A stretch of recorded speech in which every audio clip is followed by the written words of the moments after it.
Hello, I'm the author of Daniel11truth.com, Watching God Work. The purpose of this video is to explain Daniel 11. It's one of the most important chapters in the Bible regarding end times. However, most people don't discuss it when they discuss end times because they don't really understand Daniel 11. But it's very important. Let me explain why. The main reason is that Daniel 11 is the most detailed list of events both before and after the abomination that causes desolation, which Jesus specifically mentioned when speaking about end times in Matthew 24. He said, "And this gospel of the kingdom will be preached in the whole world as a testimony of all nations, and then the end will come." Well, Jesus didn't mean the end would come at the very minute that the gospel was preached to the whole world, which, by the way, has already been completed when you consider past missionaries, present missionaries, television, and internet. The gospel has completely surrounded the world. But Jesus didn't mean the end would come right that minute. He said, more specifically, "So when you see standing in the holy place the abomination that causes desolation spoken of through the prophet Daniel, let the reader understand. Let those who are in Judea flee to the mountains. Let no one on the roof of his house go down to take anything out of the house. Let no one in the field go back to get his cloak." Jesus was conveying a sense of urgency, and he did twice, so that everyone would know that something major was about to happen when the abomination, the desolation, was set up. And he's given details of when the end would come, and that's the most specific detail that Jesus gives, the abomination in the book of Daniel. So it just makes sense to go look in the book of Daniel. And it says in verse 21, "For then there will be a great distress, unequaled from the beginning of the world until now, and never to be equaled again." Well, that great distress will be brought by the abomination because it will trigger the sixth seal in Revelation, which is the rapture. And by the way, seals 1 through 5 are completed, and we're just waiting for the sixth seal. But the sixth seal has an earthquake, which causes a tsunami, which makes Judea flee to the mountains, because that's the natural thing to do when there's a tsunami coming. People run to higher ground. So it makes sense that Jesus would tell them to do that, and to tell them to do it immediately, because it's going to happen. The rapture is going to happen immediately when the abomination is set up. So that's when they need to flee.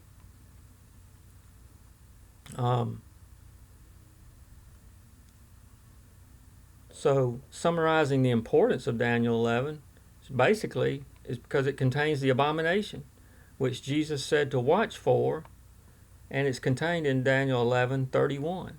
So you always want to follow Jesus' advice. If that's the sign that he says to watch for most specifically, that's what you should do. But most people don't do that because Daniel 11 is a complicated chapter, talking about the north and the south, the north and the south.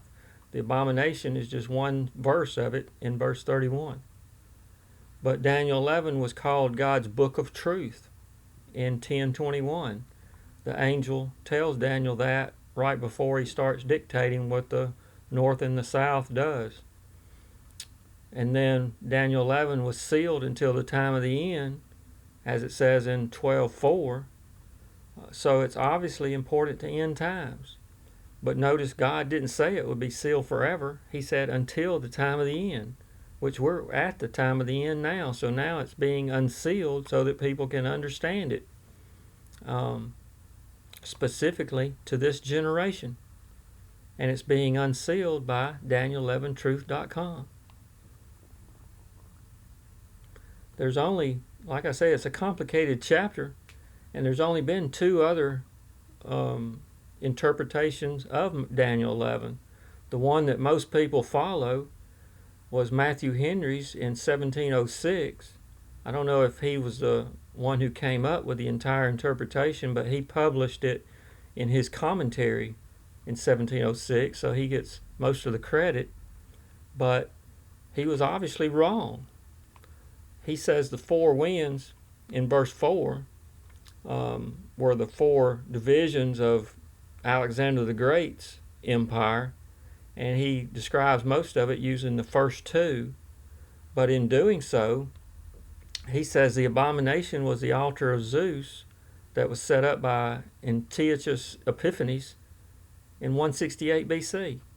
But that can't be right, because that's before Jesus. And Jesus, in the verse I just said on the other slide, he referred to it in the future. So when you see the abomination, it was in the future. So how could it be over a century before that? So Matthew Henry's interpretation was obviously wrong. And the NIV Study Bible, it agrees that it's wrong, but it starts in verse 36 and just creates a huge gap and jumps to the future. But it should have pointed out way before that, in talking about the abomination. It should have noticed that that was wrong also, because it just common sense that can't be before Jesus. There's one other interpretation that was Uriah Smith in 1865. He was a Seventh-day Adventist. He solved the problem of the abomination being after Jesus, but he followed Matthew Henry's version to verse 15, which was wrong to begin with. But in verse 16, he jumps to Rome and describes all the verses after that by Rome and Europe, all the way to verse 35. And in doing so, he says the abomination in verse 31 was the union of church and state all the way from Constantine to Napoleon. So for 1,400 years, it was a union of church and state. So that doesn't make any sense at all. But Uriah Smith, he thought he was living in end times, because in 1865 he described the Ottomans, which was when he was living. They were controlling the Middle East. He described them all the way to verse 44, which verse 45 is the end. That's Armageddon. So he went all the way to Armageddon. But that's still a lot of post-tribs today even insist that Turkey is coming back as the final empire because of either this interpretation or something. But that's just not true, because Turkey is not the final empire, it's Iran. But this interpretation, it doesn't make any sense anyway. The correct interpretation, this is the chart, this is just a chart of the beginning that was created by Daniel11truth.com. And like I say, the difference start with the 4 winds at verse 4. Everybody pretty much agrees with verse 2 and 3 of the Persians and Alexander the Great. There's no question about those. And the 4 winds, I agree with the Seleucids and the Ptolemaic empires being north and south, but then the Roman Empire comes in and defeats the Seleucids and then defeats the Ptolemaic, and they rule Palestine during Jesus' time and pretty much rule the east. But then they're stopped from expanding any farther, and the Parthian Empire, which later develops into the Sassanids, they control the west. So it goes kind of from a north-south to an east-west, but that's who controls the Middle East, which the Daniel 11, it's all the way through, it's describing the Middle East, both Palestine and the rest of the Middle East. And the 4 winds, as you see, they go all the way like a 900-year span. But there's no gap in there, because these empires, they controlled it all the way through. So there's no gap, it's just a long span. But you expect that from a chapter that was sealed until the time of the end. You expect the chapters in the beginning to be longer than you do at the end, when the end gets more specific, which it does in this interpretation. Not the others. The others have huge gaps at the end. But as like I said, verses 5 and 6 describe the beginning of Islam, when Muhammad and his descendants, down through his son-in-law Allah, started Islam. in Saudi Arabia in 610 AD. But then the Umayyads, they assassinated Allah and started their own empire in Damascus. And so they controlled from Damascus on out until about, this is about 900 AD. And it kind of evolved into the Abbasids controlling the north when the Fatimids took over the south and built Cairo, Egypt. And that's very descriptive of verses 7 and 8, because verse 8 actually mentions Egypt. So, and the Fatimids built Cairo, Egypt, and moved the capital there. So it became a north-south thing. And then the Mongols in verse 9 and 10 are very descriptive there, because it talks about the sons, plural. And Genghis Khan didn't leave his empire to just one son. He divided it into 4 khanates and left it to 4 sons, plural. So it's very descriptive. But then at the same time, almost within a decade of each other, the Mamluks took over Egypt. And they're described in verses 11 through 14. And they had several battles with the Mongols. Kind of a north-south thing right there, and most of the battles took place around Palestine or a little north of there,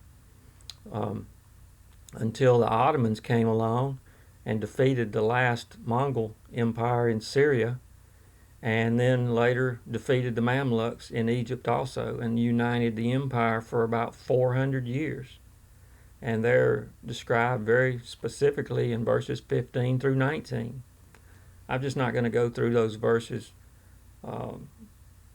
verse by verse, because it just takes too long. But I'll show you in the, this is the Daniel11truth.com website, and this is the page where it has the condensed commentary, and you can find that. And it goes verse by verse and gives a snippet of what the verse means and the actual keywords that coordinate to the history.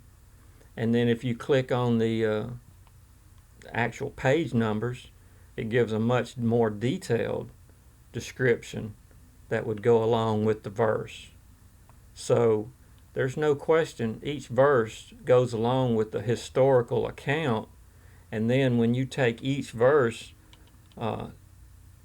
sequentially, each one going through history, and all the empires that controlled the Middle East are accounted for, and none of them are skipped, and there's no gaps in between the empires, then there's no question that this is the interpretation of Daniel 11 that is correct. And like you say, at verse 15, or actually even before that in verse 14, it's talking about the Ottomans, because it talks about a vision, which Osman, the founder of the Ottomans, had a vision of a great empire in the 1200s. But then they didn't actually take over the Middle East until they captured a fortified city, which that was Constantinople, which hadn't been changed hands since 330 AD when it was built by Constantine, the Roman emperor. And so it was in the hands of the Romans from 330 AD all the way to the 1400s for 1100 years.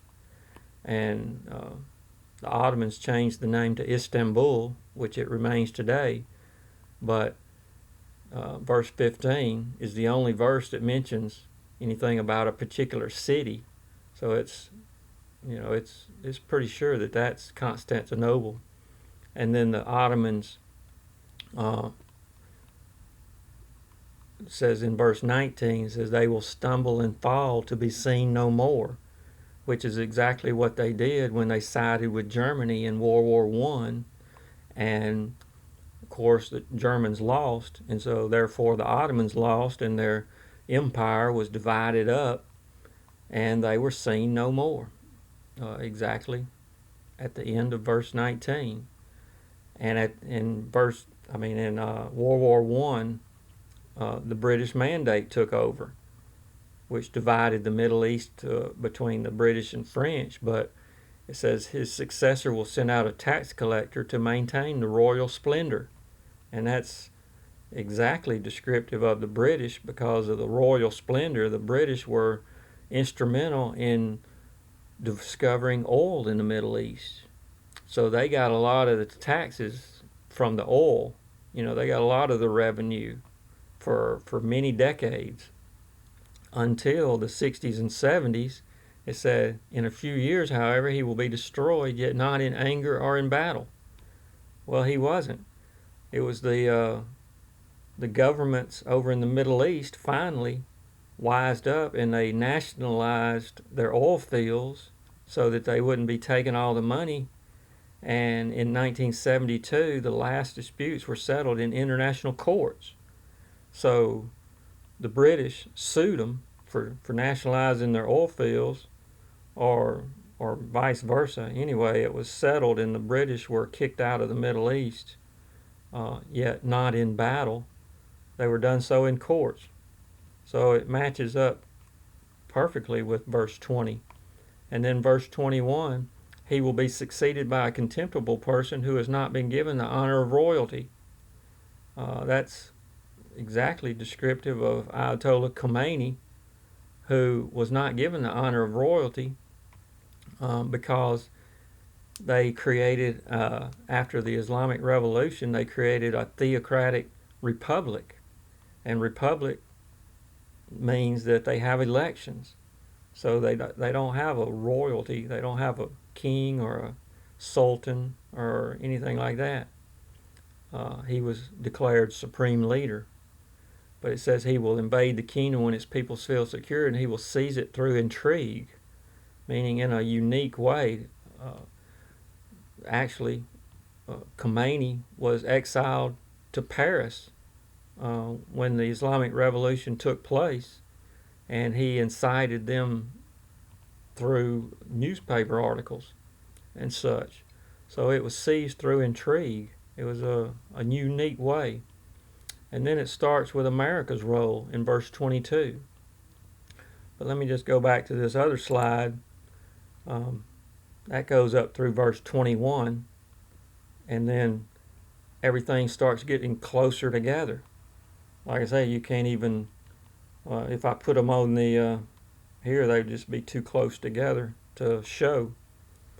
Starting in verse 22 was when the U.S. Invaded Iraq and killed Saddam Hussein, which was the main enemy of Iran, because Iran fought a war with him from 1980 to 88. Yet in that entire 8-year war, the border between Iran and Iraq didn't change hardly at all. But then, starting in 2005, Iraq started electing Shiite presidents and became an ally of Iran, which is also Shiite. So they became allies, but they really couldn't, Iran couldn't go into Iraq until America left in December 2011. And that's when America pulled out of Iraq, which Obama got a lot of flack from, but he was actually executing an agreement that was signed by Bush 43. So he really had no choice. It was legally, he had to leave, or he would be occupying Iraq again. September 2013 is a significant date because that was when Obama did not fire upon Assad when he used chemical weapons the first time. And that would have been the excuse to go in there and just invade and try to enact a regime change. But regime changes don't always work out like you want. Somebody worse than Assad could take over, which probably would have happened. So Obama decided not to fire upon Assad, and instead gave the Russians a chance to go in and take the chemical weapons out of the country, which they did. People are pointing out now that Russia didn't get all the chemical weapons because Assad is still using like chlorine, but chlorine is not on the list of chemical weapons that they were supposed to remove.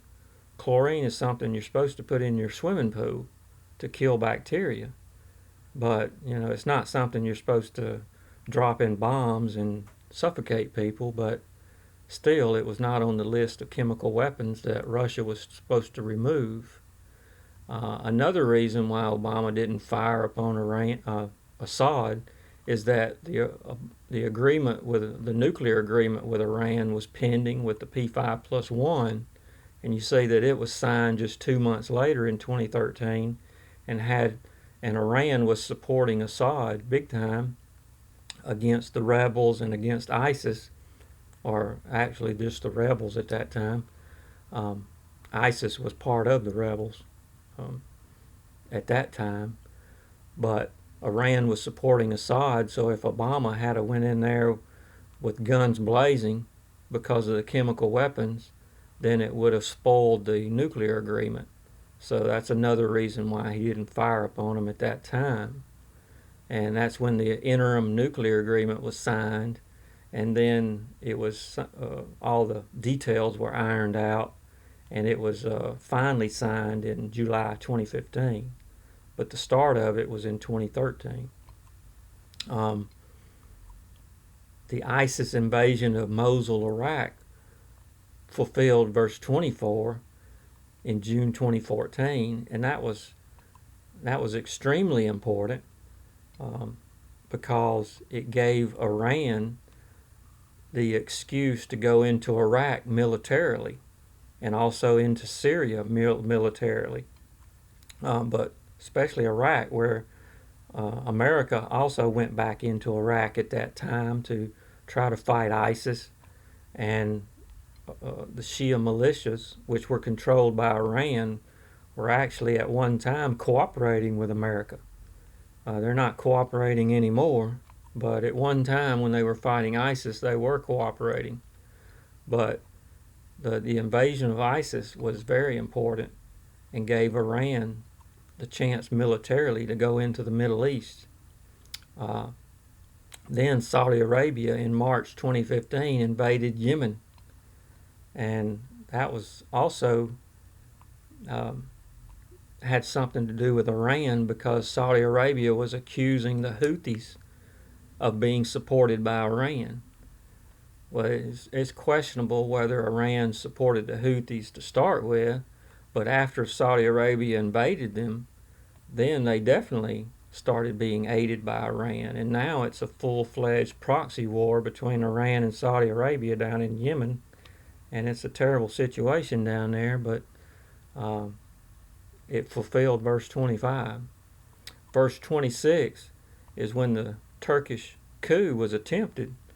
It wasn't successful, but in July 26 it was highly important. It was very significant to the region because it was Saudi Arabia was suspected in knowing about the coup ahead of time and did not tell Erdogan in Turkey. They may have even orchestrated it a little bit, but nothing was ever proven. But it's pretty much known that they knew about it and didn't tell Turkey. So Turkey broke off relations with Saudi Arabia after that, and instead improved relations with Russia and Iran again, which, prior to that, Turkey had shot down a Russian plane when they just barely crossed over the border in northern Syria. So Turkey was no friend of Russia until the attempted coup, and Russia was actually the one that warned Erdogan, and so that patched things up with Russia, and then they're actually an ally of Iran now. And so Turkey tolerates Assad in Syria, and they have nothing to do with Saudi Arabia anymore. Verse 27 kind of goes with 26, because it said the leaders will sit at the same table and lie to each other. And that happened right at the end of the coup, just 2 months later, you see, when the leaders of Turkey and Saudi Arabia sat at the same table, at the G20 summit in September 2016. And that was the last time they sat together. And you can bet that they were lying to each other, because Saudi Arabia just did not get along with Turkey after that. You can tell also with the dispute with Qatar, because Turkey and Iran are both allies of Qatar, and Saudi Arabia and the rest of the GCC has broke off relations with Qatar. So verses 26 and 27 had to do with that Turkish coup. Verse 28 was Iran's recovered wealth, because in the same year, that's when Rouhani went to the UN General Assembly and complained that America wasn't holding up their end of the bargain and unfreezing the accounts so that they could do international banking and stuff, when they had, signed the agreement in July 2015, and then in the next 6 months, in January of 2016, Iran had completed everything they were supposed to complete and started the inspections and everything. And so for 8 or 9 months, Iran had been complying with the agreement, and still America had not unfrozen the bank accounts and gave them back their money like they were supposed to do. And so that's when Iran recovered a lot of their wealth, because that's when Obama had to comply with the P5+1 and give them back a lot of their money. In fact, he had to give them a lot back in cash, which people complained about, but that's the only way he had to give it back, because he still couldn't do banking with them. So he had to pay them in cash. So that's very, very descriptive of verse 28. It's also interesting that verse 28 is one of the only verses that actually names the king of the north specifically. It says the king of the north will return to his own country with great wealth. So it's saying that he's returning to his own country, meaning something was taking place out of the country, which is descriptive of the UN General Assembly, and it names specifically the king of the north, so it's Iran. The reason I mention that is because, see, some of these other verses from 24 to 27 are not naming Iran specifically, but everything contributes to Iran, gaining the Middle East. But all these other verses, it just talks about he did this and he did that and they did this. It doesn't say the king of the north specifically until it gets to verse 28, which that undoubtedly talks about Iran, because Iran was the one that recovered their wealth per the nuclear agreement. So it's linked to verse 23, and everything links together. Verses 29 and 30 are the Western ship opposition, where some American ships fired at the Houthis in Yemen in October 2016. And then from then on, it talks about the UN opposition, which had several incidents, but mainly December 2017 is a particularly important date, because that's when the UN voted to condemn Trump's declaration that Jerusalem was the capital of Israel. And Trump made a big deal about he was going to take names if they voted against him and stuff, and they still voted against him. Not that it made a whole lot of difference, but they did vote. So it's just kind of a vague verse, but it kind of spans into 2017, and we're still just waiting for the abomination that causes desolation and the rapture. But it's the next verse to take place, just like seal 6 is the next seal to take place. So everything kind of adds up together.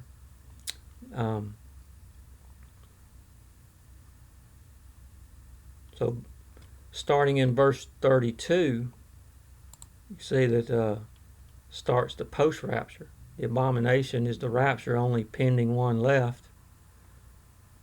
And then from 32 on down starts the post-rapture. And you can click on the individual pages, like I said, and get more details than even these little snippets. But talks about the Antichrist and the beast and the kingdom of the beast.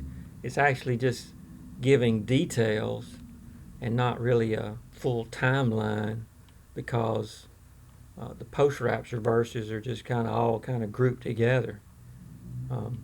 You can tell on 40 and 43 what it is because it corresponds to the sixth trumpet plague, when they invade the beautiful land. So that's when the Antichrist will invade Israel during the sixth trumpet plague. And then 44 and 45 are Armageddon. So this chart looks complicated, but it's really not.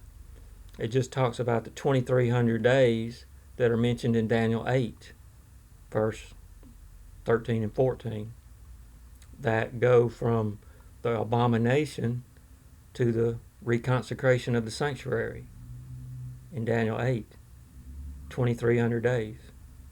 And within that, Daniel 12 talks about the 1290 and 1335th day, but that's when the false prophet enacts the mark of the beast in Revelation 13, and then the 144,000 are killed 45 days later in Revelation 14 and 15. See, that's in the middle.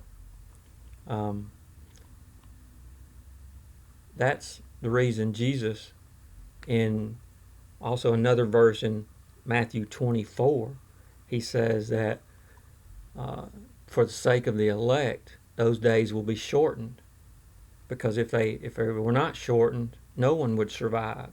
But for the sake of the elect, the 144,000, which are sealed in Revelation 7, those are the elect that stay on earth. But there's two different elects in Matthew 24. There's also the Christians, which are also mentioned in Revelation 7, who are in heaven during or right after the sixth seal and before the seventh seal in Revelation 8. So the Christians are in heaven, but the 144,000 stay on earth. There's two different groups in Revelation 7. So that's important to note, because it has to match up with Revelation 7 has to match up with Matthew 24. So there's two different groups in each one.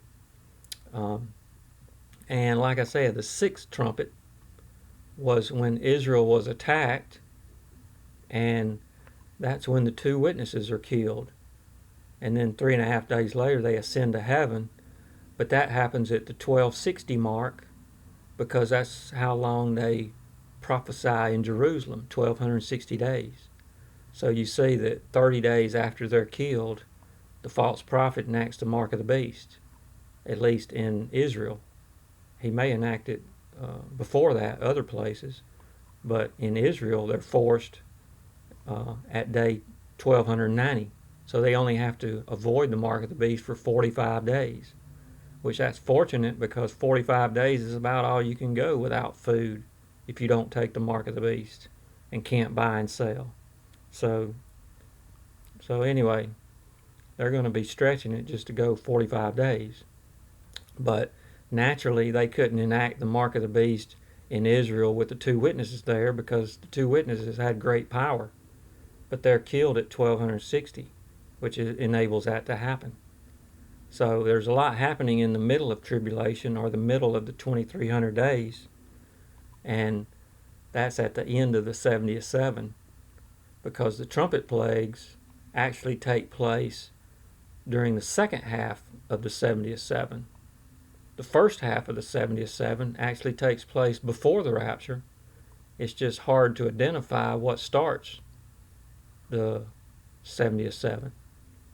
I have a theory on what started it years ago, but it's still hard to identify. But that's on the website. So basically that's it.